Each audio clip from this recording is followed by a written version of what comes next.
Oromoo Sport torri YouTube keenya maatii kuma tokkoo fi dhibba tokko geenyeeti kan nuti jirru. Ga'uun keenya nolu maatii kuma dhibba tokkosi. Akkam jirtu odeeffannoowwan ispoortii mee guyyaa har'aaf qeqendeeffanne muraasa simbiraan hageenyu.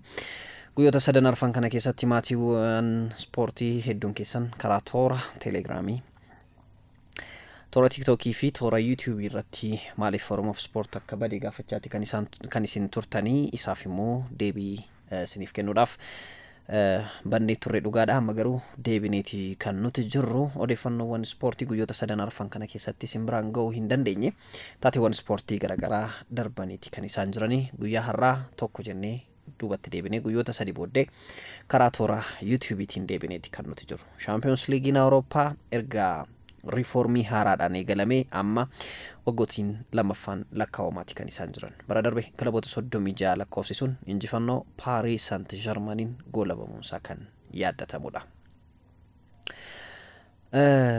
Champions Leaguein Awurooppaa waggaa lammaffaan kilaboota 36 hirmaachisaa jiru ammoo amma gara boqonnaa haaraatti ce'uudha kan inni danda'e. Egaa maaltu boqonnaa haaraatti isa dabarsaa kan jedhu gaaffii isinitti himuu danda'a. Kilaboota 36 hirmaannaa taasisan keessaa amma gareen 16 dirqama gara kilaboota 16 yookiin dhaqaaf galaan hirmaachisanitti galuun isaanii dirqamadha. Kanaaf immoo kilaboonni 8 kallattiidhaan darbuu isaanii mirkaneeffataniiru. Kilaboonni 16 garuu hiree isaanii hin mirkaneeffanne ture. Sababa sanarraatiin kan ka'e kilaboonni 8 kilaboonni 16 amma ramaddii lamatti qoodamuudhaan yookiin tokkoon kilaboota waliin taphachuudhaan kan waliin falmatanii ni ta'a. Mee tokkoon taphoota haa kaasnu, yaanni jiru maal fakkaata kan jedhus immoo wajjumaan haa kaasnu daqiiqaawwan muraasa qabnu kana keessatti jechuudha.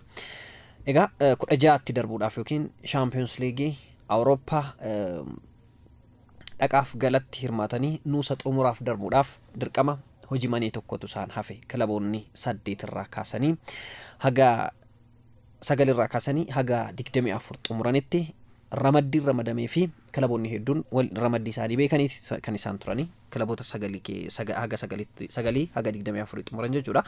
Galatasaray Juventus wajjin, Borussia Dortmund Atalanta wajjin, Monacoon Paris Saint-Germain wajjin, Benfica ammoo Real Madrid wajjin, Qarabaan Newcastle wajjin, Olympiacos Bayer Leverkusen wajjin, Club Brugge Atletico Madrid wajjin, Bodoon Inter Milan wajjin ramadamaniiti kan isaan jiran. Kilaboonni gurguddoon tokko hanga 8 argatanii osoo hin xumurin yookiin kilaboonni hin carroomne kunneen hojii manaa biraa dhaqaaf galaan erga injifatanii booddeedha 16tti darbuu isaanii kan isaan mirkaneeffatan jechuudha. Isaan keessaa taphni har'aa Beneficaan dirreef deeggartoota isaa fuulduratti Real Madrid keessummeessu haa ilaallu.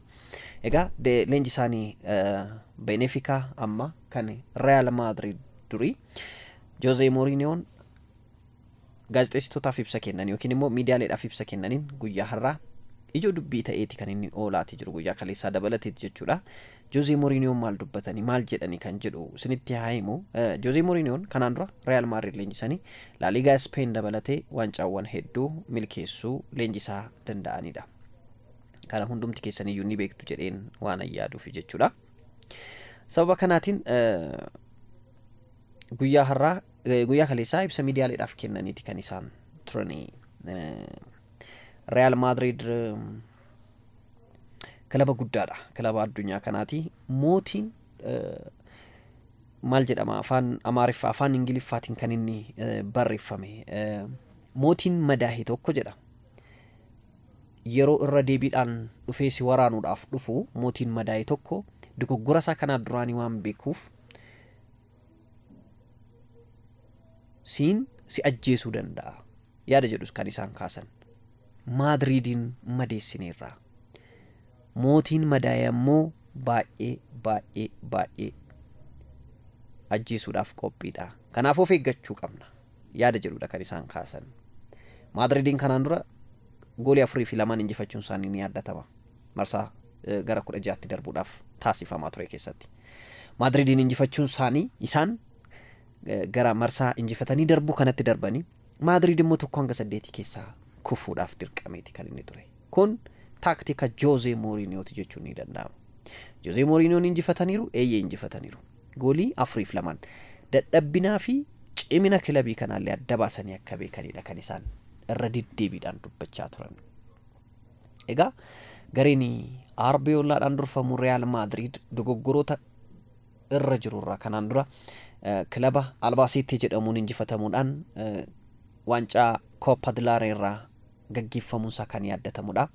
Champions League Awurooppaatiin Benfica wajjin dhaqaaf gala kan isaan taphatanii har'a dirree Benficaatti yeroo taphatan torbee dhufu garuu dirree warra Real Madrid Santiago Bernabeutti taphni isaan gaggeessan waan ta'eef tarii carraa guddaa Madridis qabaachuu danda'a. Haa ta'u malee rakkoo guddaan tokko jira. Jose Mourinhoon leenjisaa Benficaati. Jose Mourinhoon leenjisaa Real Madrid ture. Jose Mourinhoon Chelsea nama leenjisanidha. Jose Mourinhoon Manchester United nama leenjisanidha. Jose Mourinhoon nama Inter Milan wajjin waancaa Champions League Awurooppaa injifatanidha. Jose Mourinhoon nama Roma wajjin liigii konferensii Awurooppaa nama injifatanidha. Jose Mourinhoon Chelsea wajjin nama Premier League England injifatanidha. Jose Mourinho jechuun nama La Liga Spain keessatti Real Madrid waliin La Liga Spain injifatanidha. Jose Mourinhoon kilaba seenaa guddaa qabanidha.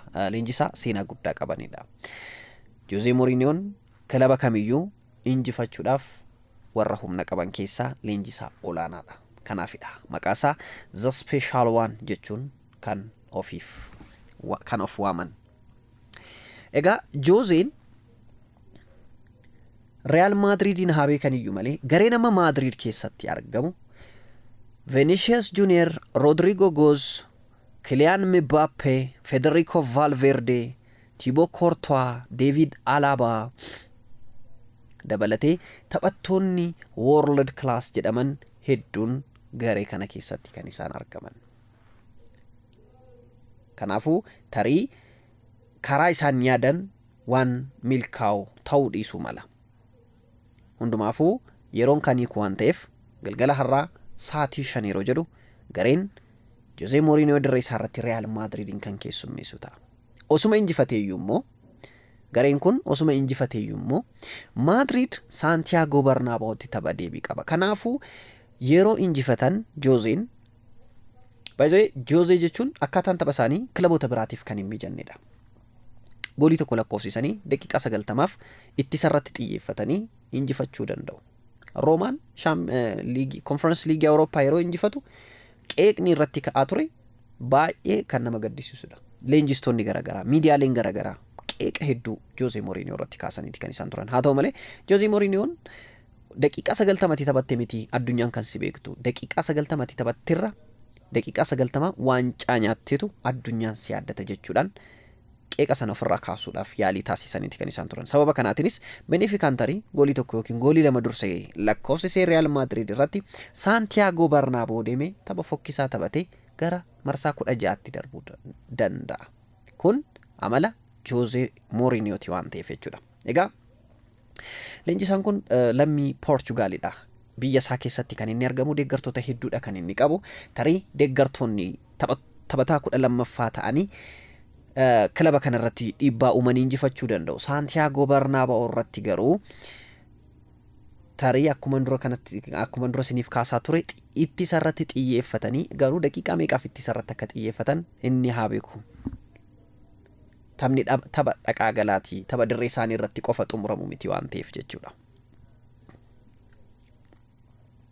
Miidiyaaleen idil addunyaallee ammumarraa kaasaniit Jose Mourinhoodhaaf kadhata kan isaan kadhachaa jiran jechuun ni danda'ama. Luis Suarez taphataan Sporting Lisbon keessatti argamu Benfica wajjin yeroo taphatu ga'umsi inni kilabicha keessatti agarsiisaa turee fi Benfica hagam rakkisaa akka ture kan itti arginedha. Kylian Mbappe fi Vinicius Junior qabatee gara Benfica gara Portugal kan imale gareen warra Real Madrid kunneen gareen Arbeola kun immoo taphattoonni sararreettisaa Benfica taphattoota kana ittisuudhaaf hagam qophiidha kan jedhullee gaaffii namoota hundumaati.